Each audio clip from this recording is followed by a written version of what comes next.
you, Allison. Fantastic. So I'll go ahead and get started. First and foremost, thank you all so much for being here this afternoon. My name is Liz, and I'm a Senior Programs Coordinator with Daily Acts. Before we go into our presentations, I did want to cover a few housekeeping items for the Zoom meeting. As I'm sure you are noticing, this is a meeting format where we can see all of your wonderful faces and allow for opportunities to hear from our audience. I do want to emphasize that if you are not speaking, please be sure to have your microphone muted. The intention of this meeting format is to be able to create a container for conversation and shared curiosity. So once we do open the floor up for questions, we're going to ask that you virtually raise your hand before speaking. Chris actually did a great job demonstrating this earlier. So the virtual raise your hand feature can usually be found at the bottom of your settings screen. If you go to the participant list, you can see raise hand feature on the lower left or right hand side, or check out the reactions tab within your Zoom settings. And so I would love to encourage folks to check that out right now. Make sure that you are familiar with the raise hand feature. But also, if you don't want to ask your question out loud, please feel free to drop your question or comments in the chat, and we're going to be sure that we are monitoring that as well. The chat can usually be found at the bottom of your Zoom screen. If anybody is having any difficulty with that right now, you can either drop your question in the chat or try and raise your hand, and we will troubleshoot as best as we can. So we will be opening up the floor to questions and for our audience to be able to ask questions out loud. And when you are called upon to ask your questions out loud, we do ask that you keep your questions concise, but also please feel free to raise your hand multiple times. Again, the intention is to have a space for bountiful conversation and curiosity. So please do not hesitate to ask as many questions as you have. And I'm sure there are members in our audience who either have similar questions or have a great depth of knowledge. So we really want to encourage folks to contribute to a question in the chat.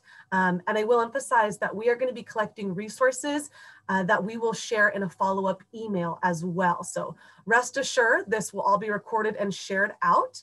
And in the vein of the recording, if you're not comfortable with recording, please feel free to either turn off your video camera or even change your name, which you can do by opening up the participant list if you prefer to be anonymous. We totally understand and respect that. All righty, so I think at this point we are going to get ready to get started. So Annie, if you want to take me to the next slide. I did see that Lynn had her hand raised. Yeah. Lynn, did you want to share something with us? Or are you just practicing? Excellent practice, Lynn. And that's actually a great example for us to work through too. The meeting format is not something that we commonly do, but it is a really fun opportunity for all of us to connect and have a little bit more intimate and organic conversation. And so when you do have your virtual hand raised, we will call out loud to whoever we're calling upon. And then all you need to do is unmute yourself. And then when you are done asking your question, be sure to mute yourself. We'll do the best that we can on our end to monitor and take care of any sort of technical difficulties, but bear with us, and we're glad that you're here, and we're glad that we're able to embark on this Spring Garden Conversations journey with all of you. So I wanted to give a special shout out and a thanks to the three presenters that are joining us today. First, we've got Annie Silverman with Daily Acts, who is going to cover healthy soils and water conservation. Then we're going to be followed by Allison Titus with the Laguna de Santa Rosa Foundation, who's going to discuss wildlife habitat and native landscaping. And finally, April Owens with the Habitat Corridor Project and California Native Plant Society is going to talk about demonstration gardens and fire resiliency. And again, I'm Liz with Daily Acts, and I am going to be monitoring and playing a little bit of tech support on today's program. So, Daily Acts. Before we do dive into our presentations, I wanted to give a brief overview and introduction to Daily Acts. Daily Acts organization is a small and mighty environmental education nonprofit born out of the belief that every choice that you make matters. Our programs focus on leadership, connection, and hands-on people-powered solutions such as installing greywater systems or harvesting the rain, sheet mulching your lawn, and creating low water use habitats. And we are here today because of our relationships that we have with our municipalities, our fellow organizations, and because of our community, each and every one of you who constantly step up and rise to the challenges that our planet faces. So again, I really want to thank all of you for being here today. And I hope that you find inspiration and hope from today's presentation and are able to take action. Without any further ado, I think it's time to pass the stage over to Annie to kick us off and discuss some healthy soils. Hi, thank you all so much for being here. I get to talk about one of my favorite topics, which is soil, or as some people say, dirt. And in this lovely picture, you can see healthy soil teeming with life. If you lean in a little closer to your computers, you might even be able to see some of the earthworms that are in that chunk of soil. So to talk a little bit about what soil is made out of, soil is actually 25% air, 25% water, 45% mineral content, which would be your clay, silt, or sand. And you can't change that mineral content, but you can change that 5% of organic matter. And that organic matter is composed of organisms, roots, and humus, the organic component of soil, which is formed by the decomposition of leaves and other plant matter by soil microorganisms. We are going to focus on this area that you can actually change in your soil. And when you do add to your organic matter, it can have such positive effects in your garden and for the larger ecosystem. For every 1% in soil organic matter, which is a key indicator of soil health, an acre can store an estimated 20,000 gallons of additional water. That is amazing. Like that, the fact that you can grow your soil into this sponge, which can be a reservoir for water that can absorb the rainwater and reduce the amount of runoff into the storm drains that end up in our creeks and oceans. And the fact that you can create this reservoir that can nourish your plants and give them the right amount of water when they need it so that you can rely less on city water just by taking care of your soil is just like revolutionary. And so here are some ways that you can grow that really spongy, healthy soil that can conserve water, that can help your landscape be more resilient in the face of wildfires too. Because if you think about it, if your soil is this spongy, healthy, moist reservoir, that soil is going to have a higher amount of water in it. And a more hydrated soil is more resilient to wildfire. So the way that you're going to do this is you can add compost, you can add that organic matter and mix it into your soil. You can practice chopping and dropping. So when you're pruning your plants, you can actually chop the material that you prune into smaller pieces and allow that to decompose as a green mulch. And that can also provide habitat for other insects and birds. You can cover crop and you can plant perennials because plants have this really wonderful relationship with the microorganisms in the soil that help break down organic matter. And plant roots actually exude sugars that feed those microorganisms. And those microorganisms then help break down organic matter and feed the plants. So they provide nutrients that the plant roots can't actually absorb all by themselves. So it's this beautiful symbiotic relationship, and you need plant roots in soil to be able to close that loop of having really healthy soil. So it's about adding more organic matter and having healthy roots that feed microorganisms that then feed your plants.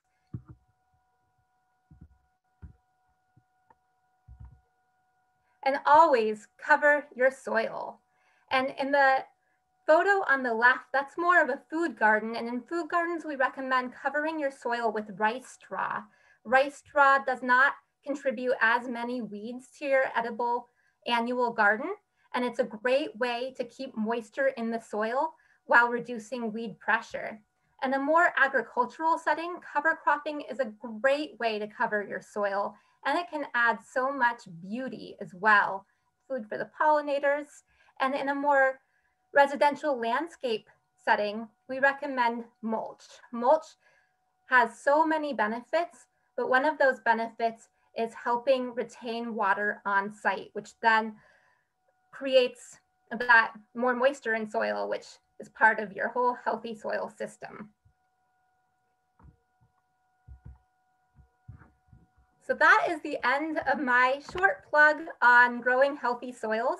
And I would love to answer any of your questions that you might have on how to grow healthy soils at the end of our presentation, where we'll have plenty of time for Q&A. And at this point, I will pass it on to Allison with the Laguna Foundation to talk about habitat. All right, thanks everybody. Now bear with me as I share my screen. We're just doing a little bit of screen sharing fun here. Can everybody see that? Give me a nod. Okay, great. Let me get it looking pretty here. Yes. Okay, excellent. All righty. So my name is Allison and I work at the Laguna Foundation over near Sebastopol. And I am the community education manager there, which means that I organize our public outings on a variety of different topics to increase appreciation for the Laguna and the surrounding wetland area. And this is our third iteration of this talk. This time we are specifically talking about gardening for water, for fire, and for habitat. And you can simultaneously garden for all of those things using all of these different tips that and strategies that we are sharing with you today. I'm here to give you a picture of what a habitat garden can look like and the benefits of gardening for habitat in your own backyard. I am not much of a food gardener or a traditional gardener myself, but I love the benefits that habitat gardens provide, and I love having birds and critters visit my yard. And I am sure that some of you share that feeling as well.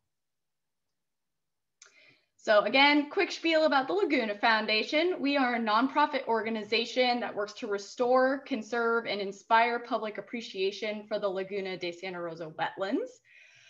In addition to being a wetland, we are also an entire watershed. You've probably seen signs if you're coming from Sebastopol down into Santa Rosa saying that you're entering the Laguna watershed. And it is a large watershed that encompasses Santa Rosa, Cotati, Rohnert Park, and parts of Sebastopol and Windsor. The Laguna wetlands have been heavily impacted by development, and they now face important issues that drive our restoration, conservation, and education work today. And yet, despite those challenges, the Laguna is a biodiversity hotspot, home to endangered plants and animals, and has the very special designation of being a wetland of international importance. So we restore these special wetlands by completing conservation science projects, planting native trees, shrubs, and forbs, managing invasive species, and increasing public knowledge and appreciation through our school programs and community programs like this webinar today. And this bottom right picture here is our site at the Laguna Environmental Center. I'll show this a little bigger in the next couple slides, give you an idea. I wanted to say that many of the plants in our landscape are also grown in our nursery on our site at the Laguna Environmental Center, which we operate in partnership with the California Native Plant Society Milo Baker chapter. April and I are both volunteers with the California Native Plant Society Milo Baker chapter, so we can answer questions about that. And the Laguna Foundation is so fortunate to work closely with CNPS Milo Baker on a variety of projects, including the Eco-Friendly Garden Tour, which is coming up this weekend. I hope you all have signed up for it.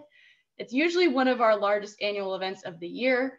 CNPS also grows native plants for sale in this garden. We'll talk more about that shortly. So we've turned our landscape at the Laguna Foundation from an empty field full of agricultural debris to a habitat-focused native plant garden. Most of our 4-acre landscape was restored and planted out in 2013 and 2014. And now it serves as a haven for wildlife, pollinators, and humans alike.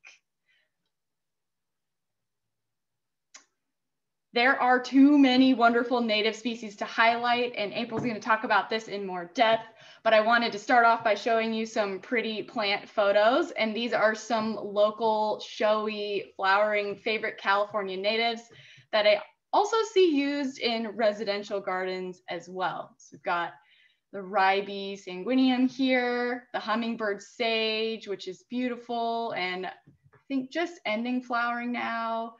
And then the seaside daisy, seaside aster right here, which makes a good landing pad for bees.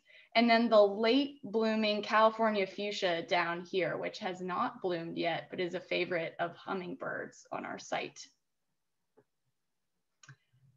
So that's a little bit about what our site looks like. And here are some of the critters that thrive on our site. This is a monarch butterfly caterpillar. We have garter and gopher snakes, not to mention owls and hawks that prey on a variety of rodents in the garden. One of the benefits of having habitat for those critters.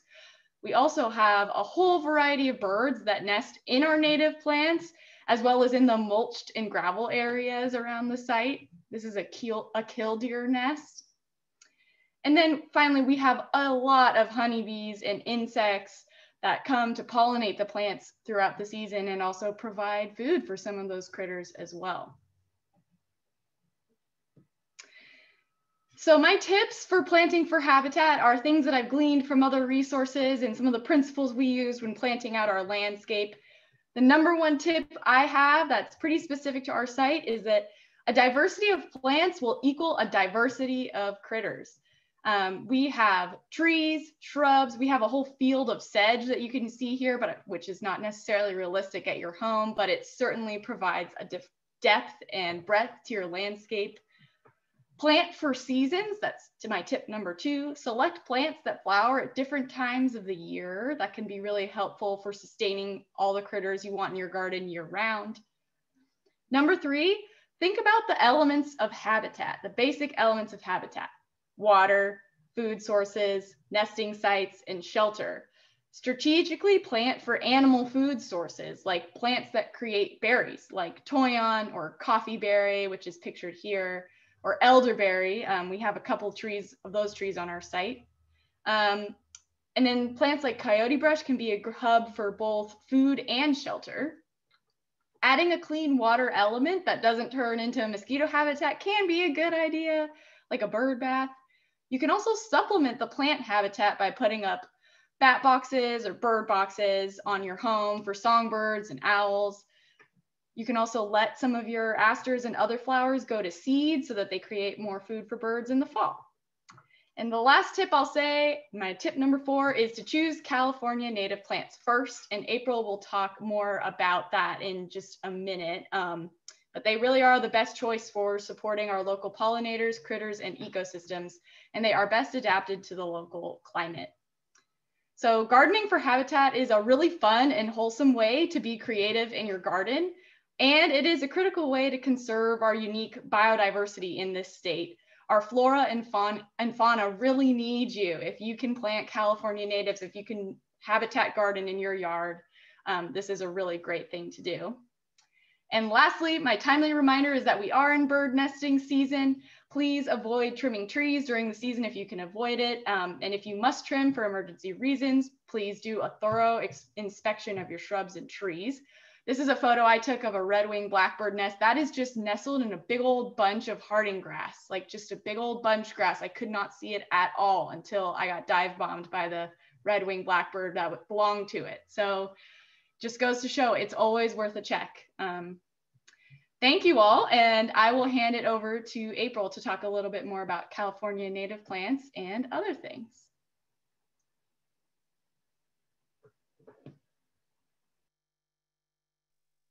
Okay, I'm gonna share my screen. I just want to go for like 5 minutes just because I think it's so important for us to get to questions. So is this working? Is this in presenter? Looks great. Are we good? Okay, so I am so lucky to work for 2 organizations, volunteer, one with the California Native Plant Society, our local chapter, which Allison and I are very passionate about. And their mission is to conserve California native plants and their native habitats and increase understanding, appreciation, and horticultural use of native plants. You can check out our website at the Milo Baker CNPS, or you can go right to cnps.org and learn about how to join.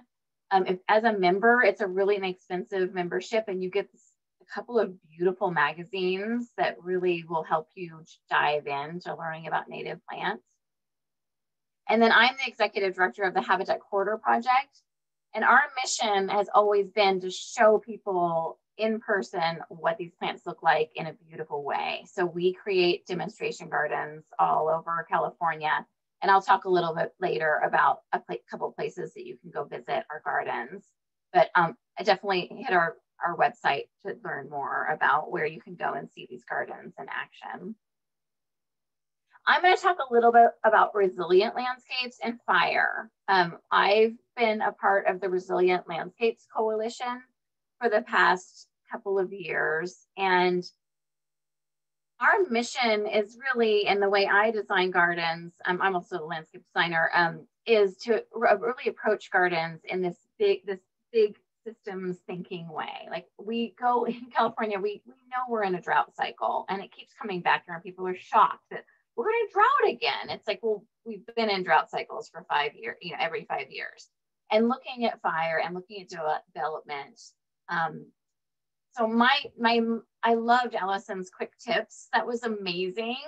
And same with Annie. We just want to get you guys this information, but like use native plants, conserve water, and prepare for fire. Like I think that Sonoma County, we have to prepare for fire, and there's not a question there. So the Resilient Landscape Coalition has a website, you guys can check it out, but biodiversity equals redundancy. So we need to keep planting masses of plants. We need to think about different levels of plants for different species, for birds and for butterflies. And, when some plants fail, others will thrive. The resilient landscapes, and with the fire-wise concept, I'm just going to go quickly through the different zones from your house to create resiliency from fire.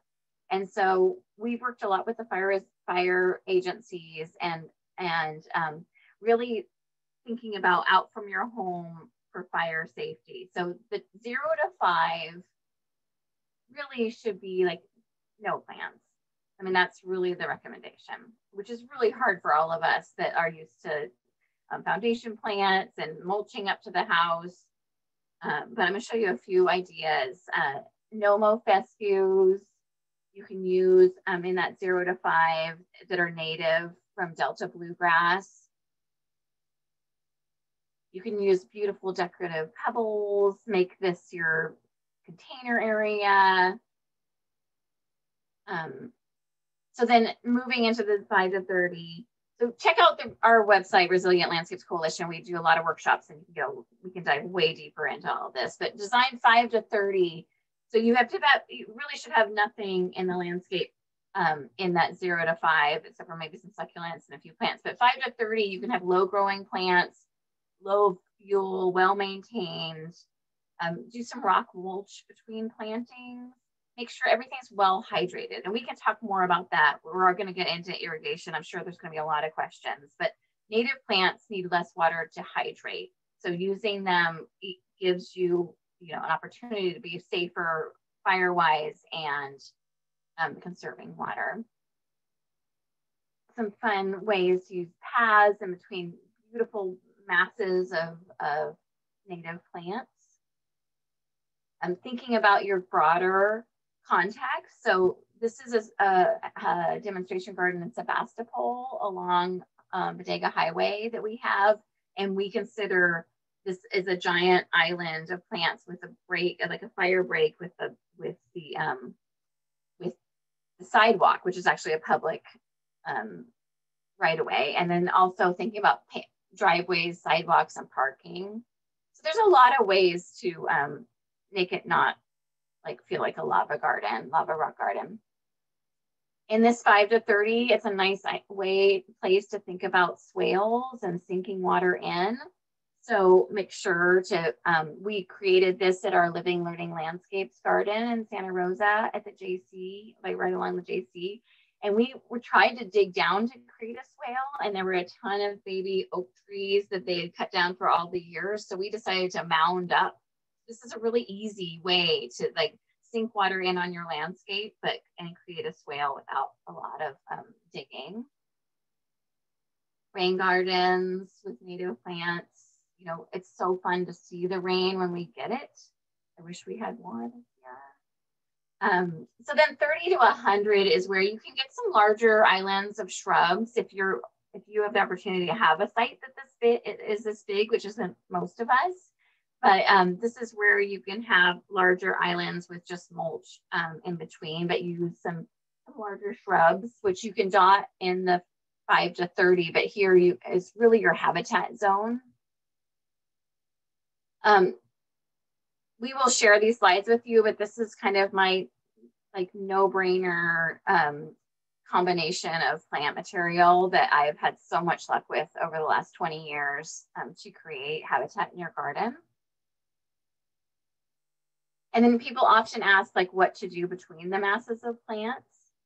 We use arbor mulch a lot and make sure it's hydrated, especially on red flag days, and less than 2 inches.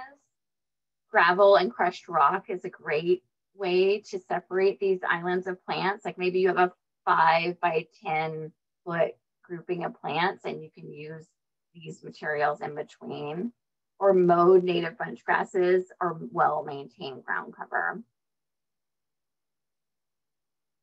So I have a ton more slides, and I'm so passionate about native plants, and I'm happy to answer questions, but I would like to open up to everyone in this exciting group of people coming with their questions. Why use native plants? If you want to unmute yourself and tell us why you use native plants, I would love to hear it. Otherwise, we will start opening up to questions and get on with this talk. We have a question from Adrienne about what about bare soils for native ground nesting bees. I was wondering if either Allison or April wanted to talk about having some bare soil elements in your garden. I think it's really important. Even the WILO Santa Rosa requirements, you can have 5% of your soil to 15% of your soil not mulch. It's an important part in the habitat garden. We are so focused on mulching and saving water. I think, like I said, this whole systemic thinking of all the pieces, not just saving water. Yeah, it doesn't have to be a huge section of your garden that's bare soil. You know, if you leave room around some of your shrubs or some of your plants that are more established, I think that is fine. Fine ground for attracting native bees. I'm sure they have other things they're looking for about that bare soil in addition to having it uncovered. So you may not necessarily get ground bees if you just have a bare patch of dirt. I know I don't have any in the dirt in my garden. They don't seem to like it. But I think, as April said, you can have these little patches of bare ground throughout your garden. And that could help provide habitat for those ground nesting bees. And we're also finding that it's important to pull the mulch back at least 4 inches from the plant base. And that might give some of that space, as well as butterflies enjoy the minerals on wet soil. So that's an important piece too. So now is the time that we're opening up the floor to everybody who is joining us today. So if you have any questions whatsoever, the intention really is to be able to have organic conversation with all of you. I know there were some folks who joined after the initial housekeeping slide. So just as a reminder, if you have a question that you'd like to ask out loud, please virtually raise your hand. You can do that. Oh, nice, Lynn, thank you. So you'll see it at the bottom of your screen, either under the reactions, or if you go to the participant list, you can raise your hand that way, and then we will go ahead and call on you, and you can unmute yourself. So Lynn, I see you have a question. Yes, hi. Let me see. I can Okay, thanks you guys. This is really, I've been looking forward to this. I had a couple, but one is you talked about at one point in trimming during, I think, March through September for birds and baby birds. But we're looking to do a bunch of trimming because we have an area that's overgrown and got some dead wood and got some leaves and got some trees that need to be cut back, and the fire issue is a big one. So when you're wanting to trim for fire stuff, which was our first concern, is there a way to avoid messing up bird habitats? And then I had another question. Yes, I think that the trimming has gotten, you know, that's a pretty long season to not trim anything on your land. I recognize like March to September is a very long time. And of course, it's really important to be maintaining your property for fire risk as well. So having some kind of balance between those two things is important. My biggest recommendation is to kind of do an inspection or a survey of your land. There are also folks who can do that for you. And that can be just a matter of walking through the area that you plan on trimming or removing or mowing, and just doing a look through for any nests, seeing if any birds, if you see any nesting behavior, which can look like territorial birds, red-winged blackbirds, like I mentioned, they can be pretty aggressive. Some species will call and make a lot of noise if you are approaching their nest.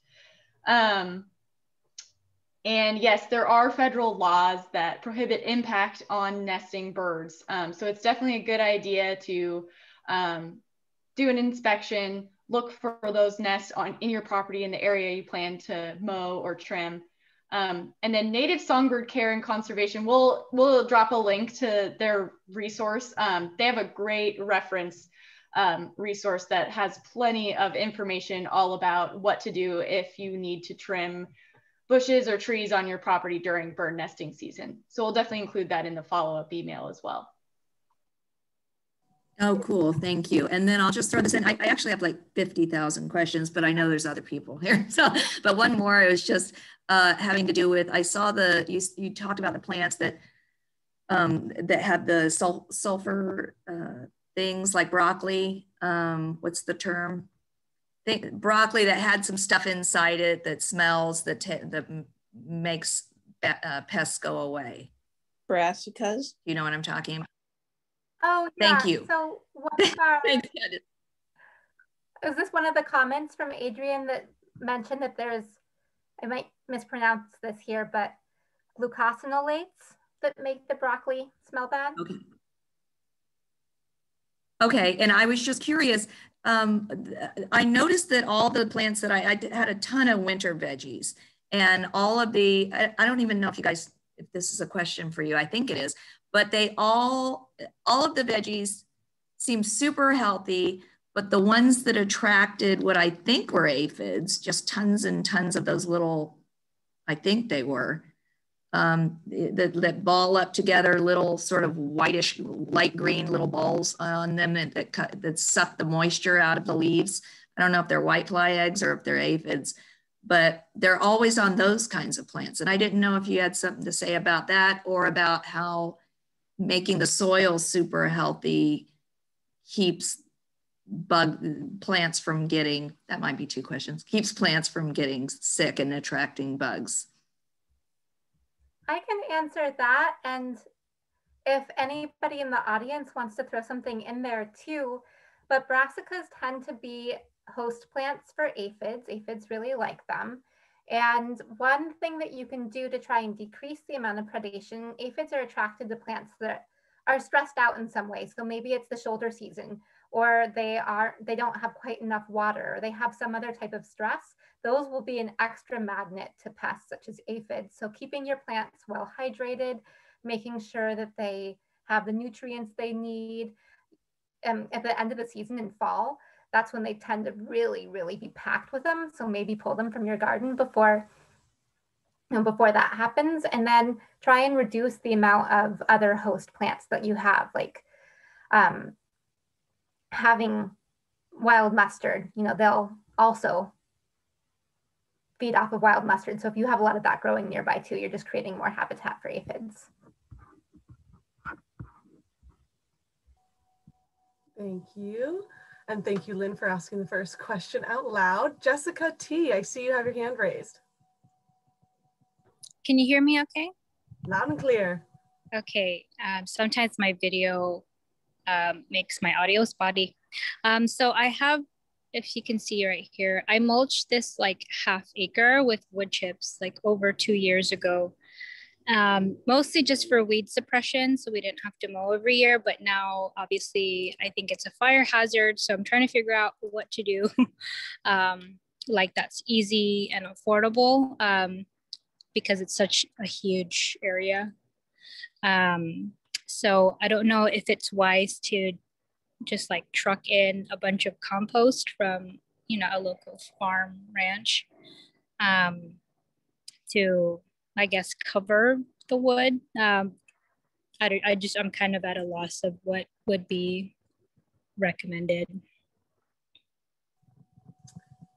Yeah, April, do you want to go ahead and tackle that question? Great question, Jessica. This is definitely a hot topic for folks, and I'm glad we're going to be able to address this. Yeah, Jessica, I'm happy to address it on a small level. I mean, depending on how far away from your home and the home structures you have that mulch, I would say, you know, bring in some soil and some native plant islands, so you're not just having this major like field of mulch, wood mulch, and again, you know, depending where are you located, Jessica? This is in Tracy Zone 9B. So this is like an east facing plot of land. Mm-hmm. So yeah, I think, you know, with drought, in the past, we just said mulch, mulch, mulch, but I think that is a perfect opportunity behind you to do some wonderful islands of plant material, some shrubs and some lower growing plants that are well maintained, and then breaking that mulch up. And so bringing habitat in as well to that space. What are those, Italian cypresses or something behind you? Yeah, and then right behind is an almond orchard. So we had a little mishap a few years back that sort of scarred us. I think there was one of the cypresses caught on fire. So you can imagine it was that's like a very high fire plant. Absolutely. Yeah, that was here when we got it, so I can't really do anything about that. Okay. Yeah, and yeah, so, absolutely. So it's a good opportunity to do some really great hedgerows in there, and look at our Sonoma resilientlandscapes.com. There's some plant lists and things, but I would definitely break up that mulch and make sure it's hydrated. Unfortunately, losing water in August, September is not what we want to do, but you need to hydrate that mulch during fire season, especially if there's a fire near you. Mm-hmm. So would just putting like composted manure be like right on top be okay for some patches? Some of that, absolutely. Yeah, absolutely. Thank you. I wanted to bring up some of the questions that are coming in the chat here. So we had somebody ask if we could talk a little bit about native plants and how long they take to establish and how to care for them in those first couple of years. And I was thinking, April, you could field that question. And then we also, if you want to weave this into your answer, have somebody asking about native plants and gophers and wanting a low maintenance landscape that the gophers can't take over. Gophers are such a pain. We love our habitat gardens. And in fact, I live in Sebastopol, and I have a couple of sites that the weasels have come in, native weasels, and they're actually attacking the gophers, which is super exciting. I don't know where you are with your gopher problem, but we use gopher baskets for our installations about 60% or less, depending on the plants. I use the soft ones.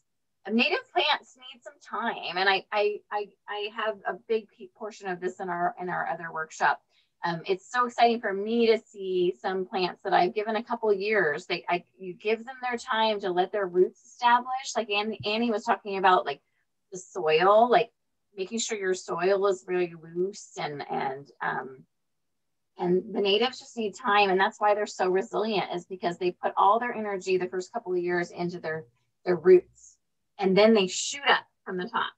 So people are always like, oh, they grow so slow, and I hear this a lot, like they're growing so slowly, and it's been a whole year, and you just really need to give them the time to do their what they are meant to do, which is like put a ton of resources into their carbon fixing, wonderful roots, and then let the top come up later, would be my advice. Gophers basket, if you can. Gopher baskets are really expensive.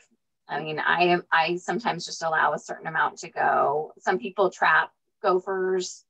Gophers are really tough, especially in sandy soils. We also had someone asking if we could talk a little bit about greywater systems, especially within the context of renting a home. And I'm wanting to pass this one off to Liz. I think Liz might be able to talk a little bit about this. Yeah, I would love to know, Lisette, what exactly you're interested in particular, but we have had the opportunity to work with renters and homeowners to install greywater systems as a volunteer workday, which sign up for our newsletter and you can stay in the loop about when we're actually going to install systems. But usually if we're working with a renter who wants to install a greywater system, but needs a little bit of advice on selling their homeowner, we will actually work with them to determine how much water you can be saving with your greywater system. So just for an example, I believe a top loader greywater system, or excuse me, a top loader washing machine will use about 40 gallons of water in every single cycle. And that's a lot of water. A front loader will use maybe 25 to 30. And of course, there are high efficiency washer machines that use less water right now, but we will work with the renter to figure out how you can present this to your homeowner in a cost-effective way, with the emphasis that you're paying for this water once, you might as well use it 2 times. And you will be amazed by how much of your landscape you can actually irrigate using greywater. Your average system can actually go about 100 feet if you have level surface from your house to your landscape. And then for anybody who is unfamiliar with greywater, what I'm speaking about right now is converting your laundry machine to have a through-way brass valve that allows you to move your water out into your landscape, but also allows you to redivert it either to your sewer drain or to your septic system. Yes, Jacqueline, I will absolutely include the newsletter for Daily Acts. If there are any specific questions about greywater, please feel free to raise your hand or ask them in the chat. And you can also reach out to me directly.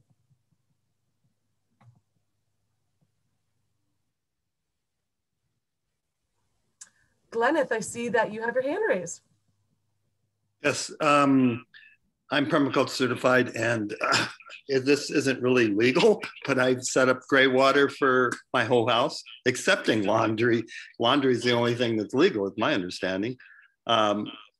So what is the big issue there? I don't get it. Is it just because people are using toxic soaps? Because people use toxic soaps in laundry. I don't understand that. I never have gotten that, really.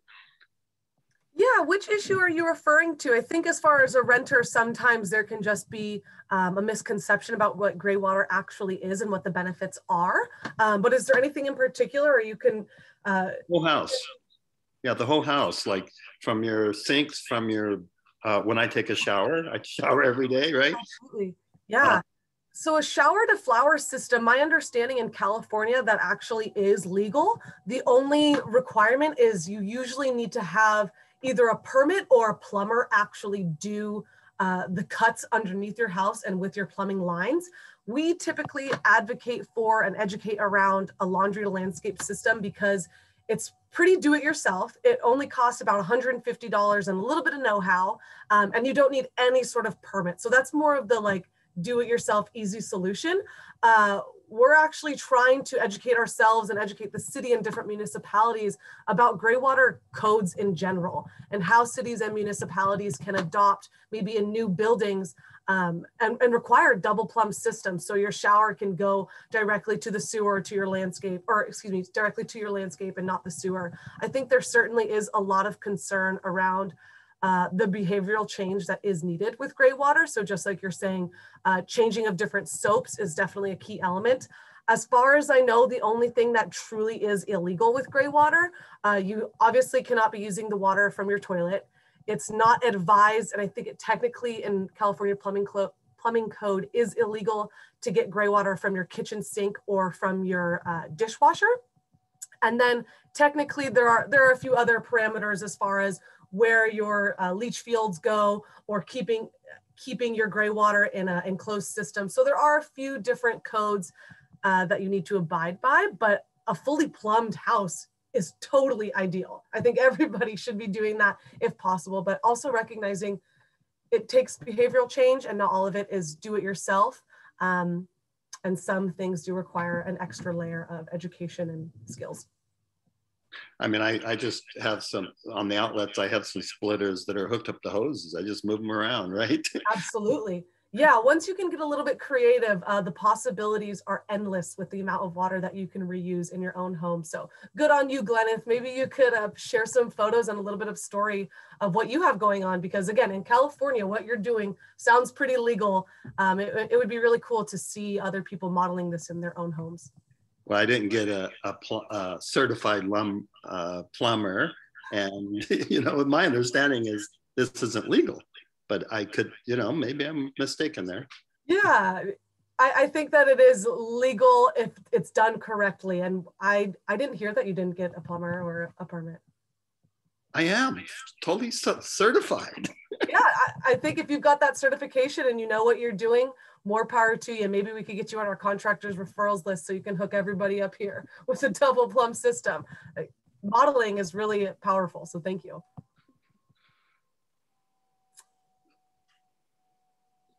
We've got a few other questions in the chat. Greywater is really up for people right now, reasonably so. It is shocking and inspiring how much water you can be reusing in your own house. So we have Robin saying, I think it depends whether you can use gravity or a pump for the Greywater. That's totally true. From your washing machine, there is a small pump that again will allow you to take it about 100 feet. But if you can use gravity in your favor, that's fantastic too. And Daily X does offer consultations for Greywater, but we do not, at least at this time, we're not helping individuals install their Greywater systems. We will at some point in the very near future have a workshop where community members can learn how to install one system at an individual who has gone through an application process.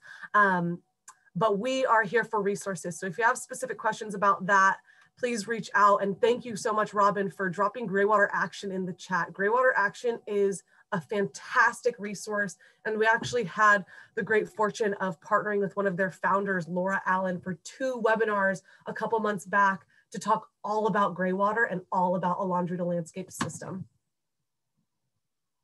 Oh, for Allison and April, we have Lisette asking, when is the next Milo Baker plant sale?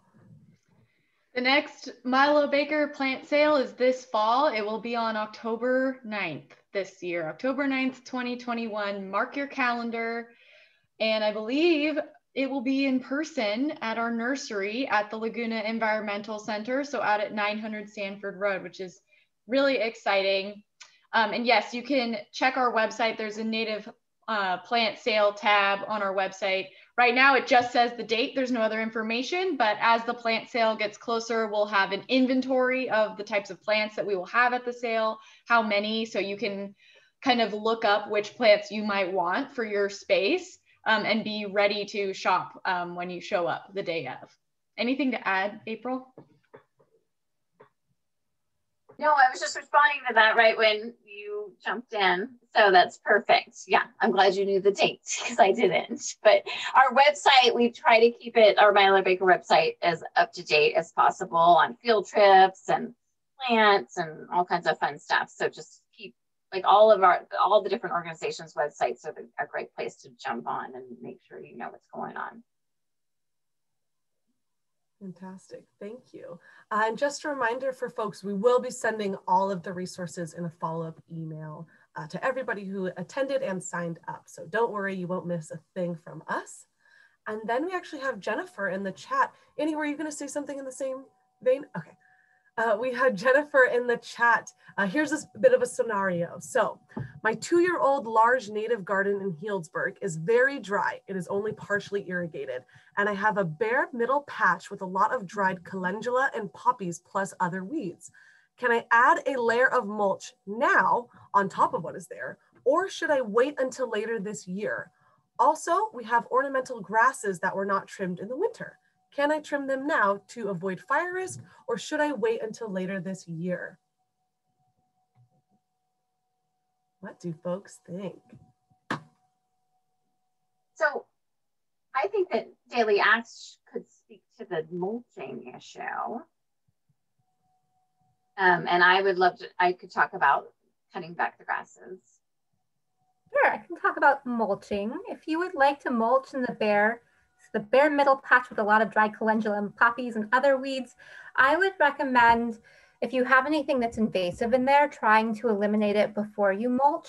When you sheet mulch on top of an area that had a lot of existing vegetation, that'll help to lessen the amount of vegetation that will grow through the mulch, but it's not going to completely eliminate it. And so you'll probably still see calendula coming through. Even after you've mulched, you'll probably still see some poppies coming through and any other plants that are growing through. But mulching can be a nice way to establish a blank slate that then makes maintenance a lot easier and more manageable for you. So I would clear the area to the best of your ability, and then I would also put down cardboard, and that can help slow the return of weeds or unwanted plants, and can also help grow your soil by adding organic matter to that soil. And hopefully it makes the maintenance manageable for you. And my thoughts from a fires perspective is just make sure that I've been doing a lot of sheet mulching recently, and it makes me anxious because a lot of people think that you just put down the cardboard and the compost and the mulch and don't water. So you have to irrigate that situation, or else you end up with dry cardboard and dry mulch into the fire season. So just as the drought goes on, we just need to keep thinking about how much water you want to use. That's perfect. And I think that we've been playing around with cutting back ornamental grasses later in the season, but once it starts getting really hot, if you're not going to add supplemental water and you cut back like a deer grass or California fescue, they're going to die if it gets too hot. If you start cutting back now, usually it would have been in a month, but right now we're just ramping up into the heat. So really try to think about winter as your fire resistant season, where you're cutting back your grasses, you're cutting back your plants before the songbirds or any of the birds start having habitat. For this, I know we're kind of backpedaling, but just try to think as much as you can next winter, do this cutting back, and then what you feel is really important right now, even cutting the seed heads off of a lot of the grasses, but don't cut them back to what you would do in the winter would be cut back to 4 inches, but they will fry if you don't water them, and you'll lose your ornamental grasses.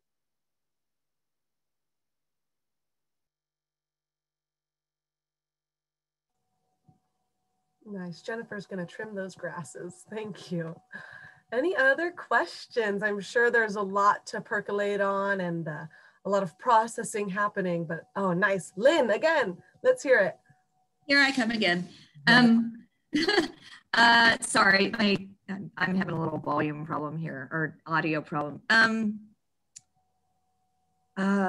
So I live in Lake County, and it's very rocky, volcanic sort of soil. It seems clayey a little bit to me, but full of rocks and stuff like that.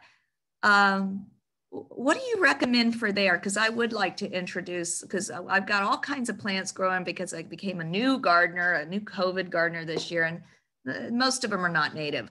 So I went out and bought some native, but what do you recommend for that kind of soil? And it gets very hot, obviously, and dry in the summer. And then of course it rains and gets relatively cold in the winter, so. That's a great question, Lynn. And I'm sure a lot of folks, at least in Petaluma, while we don't have too much rocky soil, we have a lot of clay soil. First thing that comes to my mind, and I would love to hear from maybe Annie, you have a suggestion on this. I love to plant fava beans and different types of plants that are going to, their roots are going to go down and actually break up that soil while also bringing nutrients up to the top. So my initial response would be getting plants that have deep and strong roots to help break up that soil. But Annie, what do you think? To try and break up soil, or just on plant selection in general for that type of soil profile? Maybe plants in general for that type of soil profile. You know, I am not so familiar with what thrives well in Lake County. April, do you have ideas for what would thrive in Lake County? Well, there's this great resource through California Native Plant Society called what is it, Allison? CalFlora, right? So calflora.org, and I'm sure Allison will throw it in the chat. And you can go by your different region on that site and look at what the plants are that are native to your region, and then even what nurseries carry those. And I don't think that there's a ton up in Lake County nurseries. You might have to come down here and go to our plant sale in the fall. But I would try to use plants that are local to your area, and start with that. And then there's also a lot of plants that are just really resilient in all gardens. And so start with the simple plants and work up. And like Liz said, like try to build your soil. If you try to do some cover crops, mulching. It's tough. Oh, sorry. Yeah, go ahead. I was just going to say, because we started doing a lot of compost, and I had read about like layered mulching and compost, like picking a part of your yard because it's all kind of dry and rocky and hard. Would it make sense to like put a barrier or a border and then put stuff on it and let it break down and then move it? Or does that make sense to start to make the whole area more amenable? It depends on what you're trying to achieve. If you really want native plants in your garden, they don't love compost. They really appreciate their native soils.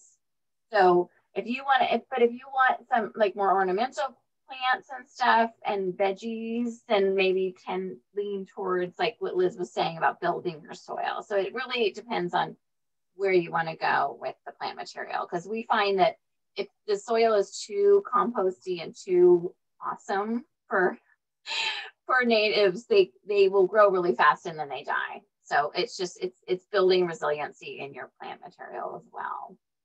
So I'm sorry I don't have an easy answer for that situation. Yeah, that's great. April, I just wanted to highlight that Robin dropped in the chat here that the resource we were talking about is Calscape. It's confusing because there's so many websites of all kinds that are all great resources, but the one we're talking about specifically to find California native plants that you can grow in your area is Calscape, and we will definitely include that in the follow-up email. It's also in the chat. CalFlora, the one that April mentioned, that's another different resource. That is a great resource just for looking to see what native plants do grow in your area, but that's just in general. It's not specific to horticulture. Calscape is a great California native plant horticulture resource. Perfect. And they're all, so California Native Plant Society runs all of those. So they're all intermixed. So thanks for clarifying that. Yeah, and thank you, Robin, for dropping that in the chat. April, I think this question maybe could be answered by you. Marissa is wondering if you can speak more to the irrigation of sheet mulched areas and if irrigation of a mulch space needs to be consistent or if it should just be prioritized prior to red flag days. Oh, irrigation. I want to call all of us in on irrigation. Celiac really is an expert at this area as well. We're all evolving our thoughts on irrigation. But So any kind of mulch or sheet mulch area, it will need, so you're asking about, it's asking about sheet mulching, right? Yeah. So I think no matter what, like, again, thinking about seasons right now, like if you install, it's better to sheet mulch in the fall so that you have the winter to get the rains in California, right? So it does, the sheet mulching lasagna needs water. So if you're sheet mulching right now, you're in a tough place because you really need to deep soak it, like maybe monthly, Annie? I don't know. What do you think? We recommend that while you're sheet mulching, you're hydrating the soil first, and then you're definitely watering the cardboard as you're applying it. And then you, like, ideally you sheet mulch and you plant. And so you're watering the mulch by watering your plants. And it's helping kind of feed that healthy soil loop, because you really, if you have a sheet mulched area, you're going to be struggling to keep that area at that neutral and a blank slate. You'll probably see things popping up here and there, unwanted plants. And if you're not watering at all, those are then going to dry out and you'll have dry mulch and dry plants. So we really recommend what April said, sheet mulching in the fall, and then that sheet mulched area can collect all of the rains of the winter, where it becomes a really hydrated, really like capable of retaining moisture planting, and then watering that mulched area, because you're watering your plants, and then hopefully your plants can help outcompete with some other, you know, what we might call weeds, or just plants that you don't really want growing in that area. It is really hard to think about sheet mulching now and then not planting and not irrigating. So if you did sheet mulch now and weren't going to plant, I don't have like an exact timetable for you or, you know, irrigation recommendations. I'm the one that asked the question, and I'm happy to clarify. I had moved into a place back in March that required a ton of fire safety management, and a ton of it was overgrown. One with poison ivy or poison oak and tons of brambles. So I sheet mulched this fall with tons of cardboard and arbor mulch. And then it sat through the winter. So it was getting rained. I'm not necessarily, I would like to eventually plant some natives there, but the research that I was doing from Sonoma Master Gardeners had recommended that often you want to let that sit for a year to 2 years even, that it can stay and kind of process so the soil can do its thing underneath there. And in the meantime, I've just been weeding. It's under some eucalyptus trees. So it's, you know, getting some of that falling on top as well. And I'm just continuing to weed it. It was more so a method of trying to reduce the weeds that were there and then replenish the soil from there. So I just want to make sure that I'm doing things as safely as possible moving into the next few months. So I'm more so asking if I need to continue or if I need to worry about wetting that down in coming months. I think you do. Speaking to eucalyptus, so since you were talking about like a sheet mulch situation under eucalyptus, I would definitely make sure like after June, July, that is a moist, and unfortunately using extra water, but you really want to keep it moist. Yep. Okay, that's great advice. Thank you. Thanks.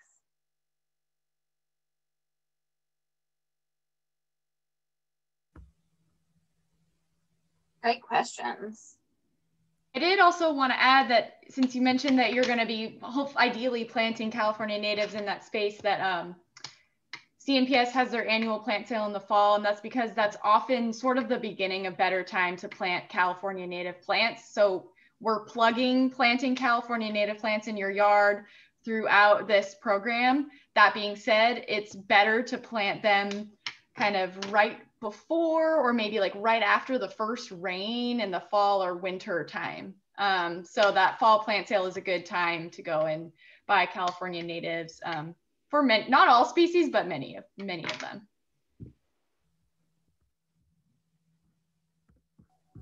It's Probably worth noting too that a lot of the municipalities and cities within Sonoma County do offer rebate programs for cash for grass or for sheet mulching your landscape.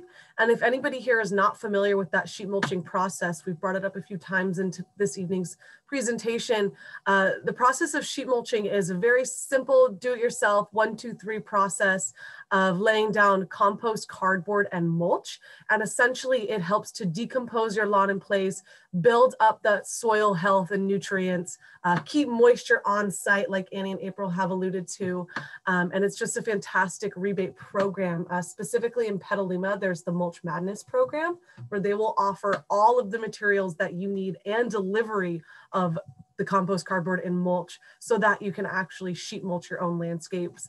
The city of Cotati has a cash for grass program, and the town of Windsor does as well. So I would really advocate that folks look into your cities and see what rebates are out there. Some cities are pretty progressive in my opinion, and also have rebates for rainwater harvesting and sometimes even greywater as well.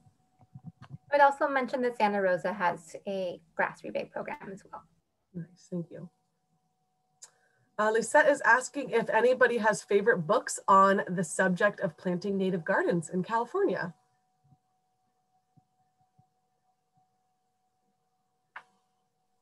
There are so many great ones.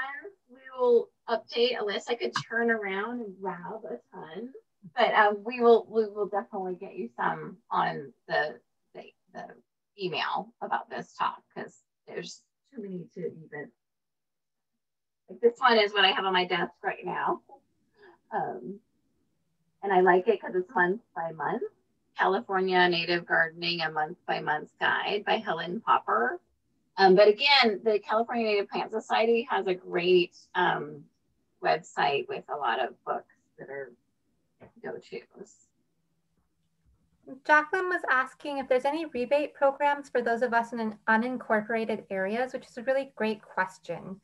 I live in unincorporated Santa Rosa, but I'm a City of Santa Rosa water customer. And so their rebates would still apply to me as a water customer.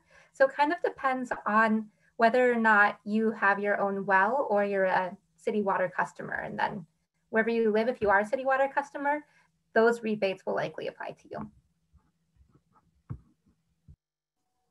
Yeah, I'm trying to do a little bit of research for Sonoma County and in unincorporated areas. And as far as I know, it's a shame, but I have not been able to find any resources for folks that are not, who may be on well and septic.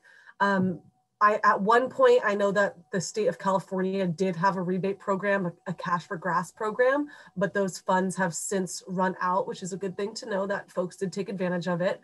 But if there is anything that I find, I would be happy to share that in our follow-up email of resources.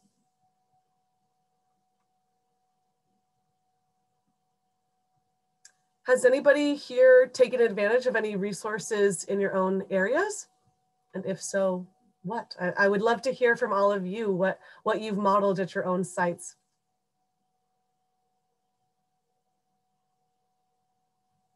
Don't be shy.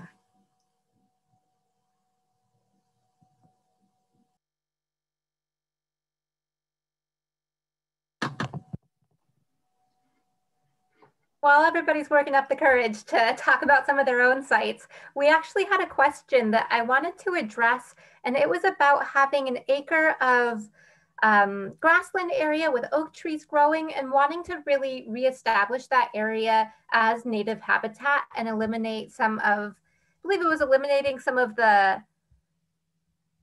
potentially annual grasses or things that weren't native and establishing a really healthy oak native habitat, and wondering about what kinds of perennials to be able to do that. And I believe that was in Lake County.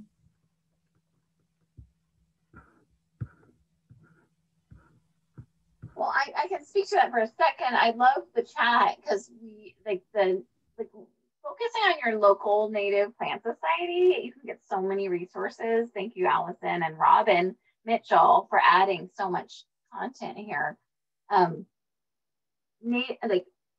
Creating meadows and native grasslands are one of the biggest challenges to my business.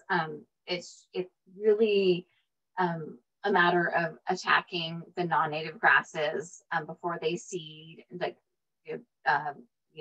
weed whacking them, and so it's a constant. It takes about 5 years to really establish a native grassland, but really depend on the plant list to your county and try to seed and plant material in the fall. We just had such poor rain in the last year, so seeding that we did this year was didn't work at all. So yeah, I could speak to a little bit too. I mean, it essentially sounds like you're doing restoration, I would say. I mean, that is largely what we do at the Laguna Foundation, is restore native habitat along the Laguna de Santa Rosa. And mainly that is managing non-native grasses for the most part, and reestablishing a native understory in a lot of these areas.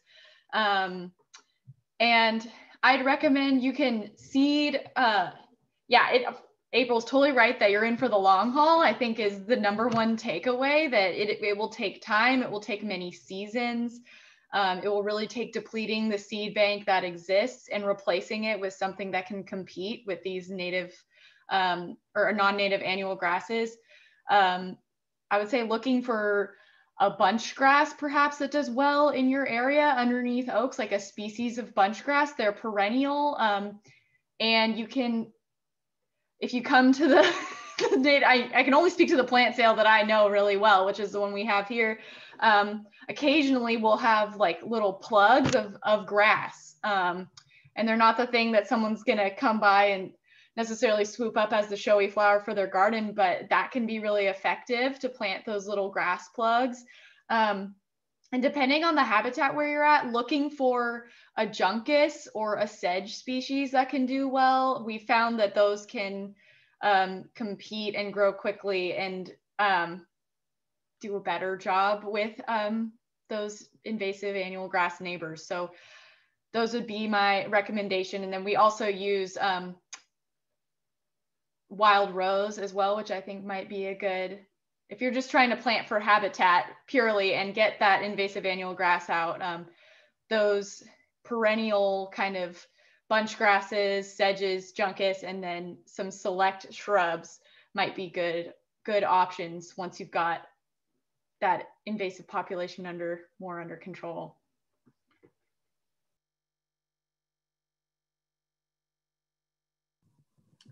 Marissa just dropped a resource in the chat for cardboard boxes for sheet mulching. I love the idea of being able to reuse as much as you possibly can. So thank you for that, Marissa. I'm actually not familiar with the Build RL auctions in Santa Rosa. I'm sure folks could just Google that. But cardboard is one of the more expensive components of sheet mulching, or at least it can be if you're getting it by the roll, which we commonly do. So being able to save there is huge.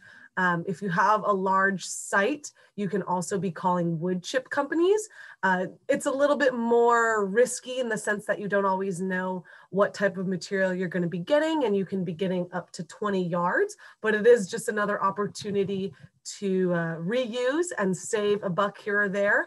And in Sonoma County, horse manure is almost everywhere when I drive over to Sebastopol. So that could be a great resource for compost as well, just in the vein of reuse and recycling. That's so neat that you said that, Liz, because I have a couple clients that have a ton of horse manure and they use it and it works just fantastically. I'd never even considered it. I thought it would be too intense for plants, but it seems to work really well. Recommend having it compost or rest for a while. Yeah. Otherwise, it can have a lot of grass seeds and you might end up with lots of unwanted plants growing in your area. Good, Annie. Good to know. Yeah, so true. I think with any garden, any solution you apply, maintenance is always going to be something that you will just have to do. It's a great way to reconnect with the earth, get the dopamine pumping as you're pulling those weeds and getting them out. It's actually pretty exciting and thrilling when you commit to it. Yeah. So what other questions? I've gotten a lot of questions about irrigation and drip irrigation. Do people have questions about that, or?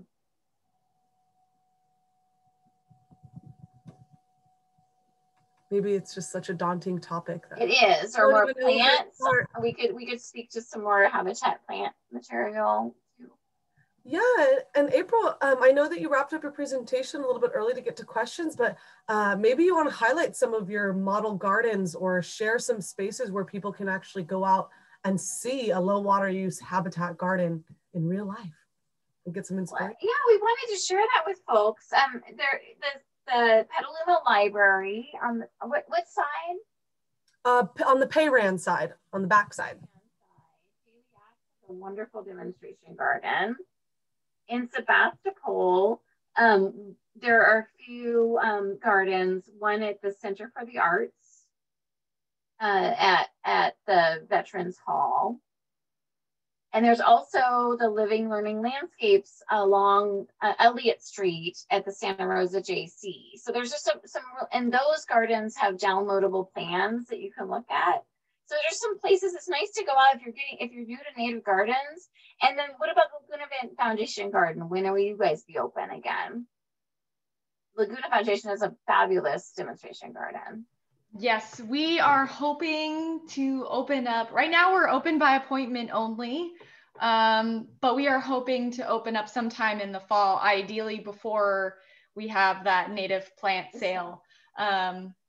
So yes, you can sign up for our newsletter to stay tuned about when we'll open our grounds again. If you want to see a larger scale habitat garden, if you've got like an acre of land or more, that might be a good resource for you. And the way to learn about native plants is just to really see them growing and see them established. So all of these resources are just a wonderful way to dive in and get going. We also plug California Flora Nursery in Bolton. They grow beautiful plants that you can get all year round, whereas our Native Plant Society sales are just in the fall right now. But if you are just dying to go out and grab some plants and baby them, through the heat, that is a great place to go, a great resource to go get plants as well. Thank you. Marissa, I see you have your hand raised. I do, thank you. I had a question in regards to rain catchment systems. And is that something worth really looking into, or is it not as much of a useful tactic considering that all of our rain is in that concentrated season? I'd love to jump in here. Nice. Yes, to rainwater. It is so valuable. One of the reasons that it's really valuable is, think about the winter that we had this last winter where we actually didn't have that many heavy rain events. And you can capture all of the water you're going to capture in your barrels, use it, and then those barrels will recharge. And so even like if you have the capacity to store, say, 400 or 500 gallons of water, you'll be able to store that same amount a couple of times around, and it really increases the amount of water that you can capture and then reuse. And rainwater has a lot of benefits. It's full of minerals. It's really rich, healthy water to use on plants. I just learned from Jessie Savo, who is a rainwater expert, that rainwater is really great for your house plants too, because they have such a small amount of soil. So when you're adding city water that's treated to those small amounts of soil, there's just a lot of buildup of whatever's in that city water, and those house plants can start to wilt and look not so happy. So you can water your house plants with rainwater, but you really have the opportunity to capture that rain, use it, capture it again, use it, capture it again, use it. So I would definitely recommend rain catchment systems if you're able to. And the city of Santa Rosa has a rebate for it. And I think that as this drought progresses, we'll see more rebates and resources for rain collection and water reuse.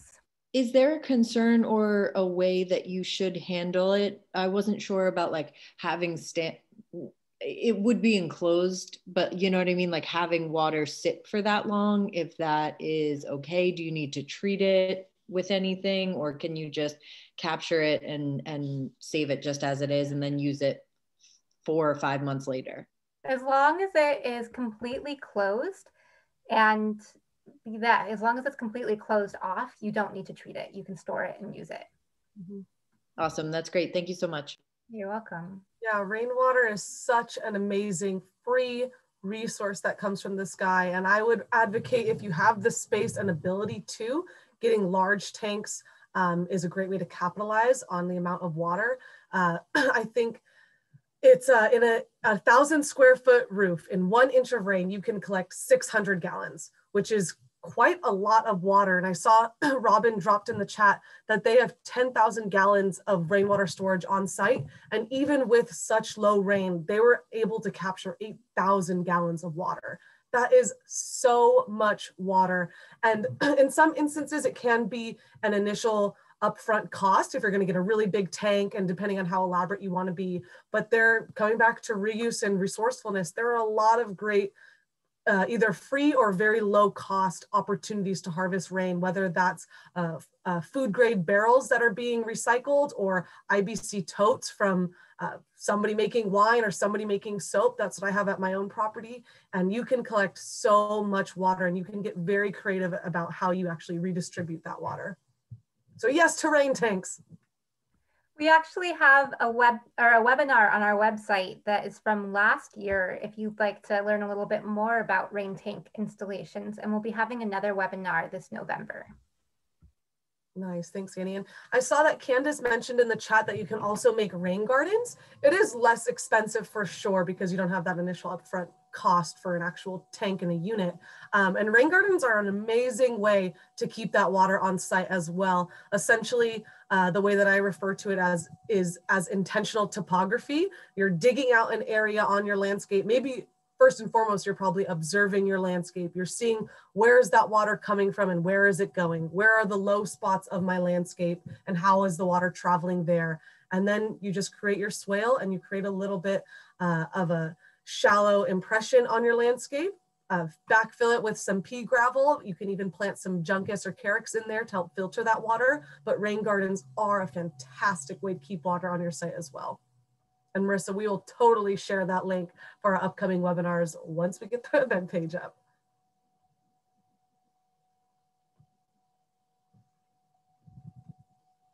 We've got just a few minutes left, so if there are any burning questions, now's the time to ask them. Or any comments or short stories to share, inspirational experiences that you have had, or lessons learned in your own landscape.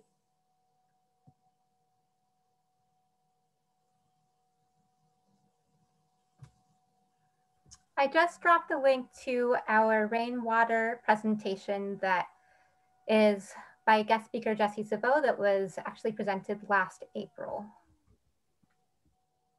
Nice, yeah, and Jessie is with Blue Barrel Rain Catchment System, which is a local manufacturer and distributor of a rain tank system. They use recycled food grade barrels as well, and she has a very ingenious way of connecting those rain barrels underneath so that you are sure to capitalize on all of the water that you can harvest. Nice, thank you, April, for dropping in the chat the different plants that you can incorporate into a rain garden to help filter that rain as it goes into your swale or your rain garden. And just to bring it back to water conservation and reducing stormwater pollution, keeping water on your landscape is such an amazing way to keep pollutants out of the storm drain, to recharge your groundwater, and to help feed your landscape, keep that soil healthy, feed your plants, and get those natives established. So I really can't express enough how important it is to keep water on your site. And we have a ton of resources to support you in doing that. So certainly reach out with any and all questions. Check out all of our websites. We want to be here as a resource for you. Oh, Gleneth, okay. Gleneth asks, is there any concern with outgassing with plastic barrel main top catchment? I'm not familiar with main top catchment. And I really am not all that familiar with any sort of like off-gassing of plastic material. I think for the most part, we are, nice, rain catchment, gotcha. Gosh, I would think that the barrels that you would be getting making sure that they're BPA free would be an initial concern of mine. Annie, do you have any thoughts on that? I would say always use the food grade plastic. You want to make sure that it's UV resistant, because plastic that's not UV resistant will degrade over time, and you don't want the barrels that are holding your water degrading over time. But if you're purchasing a rain tank from Harmony or from a different type of supplier, it's meant for rainwater storage. Thank you.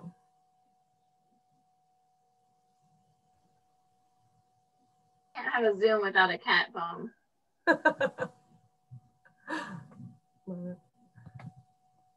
All right, we have one more minute for any lingering questions. And to reiterate, we are going to be setting up a follow-up email with resources, and we hope that you all continue to reach out to us. And we hope that we're able to either see you at the CNPS plant sale or maybe at one of our volunteer work days. And thank you all for being here. Yes, thank you all for being here. Thanks for engaging and for being in this Zoom meeting, this Zoom space with all of us. Thanks for contributing your expertise to the chat. We really appreciate being able to engage with you even over Zoom. And like we said, this is being recorded. You will be sent the recording. So if you want to go back and take more notes or share it with friends, you are welcome to do that. You should get that follow-up email sometime tomorrow. The recording will be posted on the Laguna Foundation YouTube channel, and you can see it there as well. I want to give a big thank you to all of you for being here, and thank you to our partners, all of us working together to offer this program to you all. That is Daily Acts, Habitat Corridor Project, the CNPS Milo Baker chapter, and the Laguna Foundation. We all love working together, so it's really a treat for us. But I really appreciate the expertise that these three bring in gardening. And you can look at all of our websites for more events, ways to get involved. There's a lot more information there as well. Anything else to add, April or Annie, before we sign off? Thank you, everyone. It was a treat to see you all. And So appreciate you guys. Thank you very much for all the information. Thank you. Thanks all for coming. Thank you very much. Yeah, thank you. Bye. You're welcome.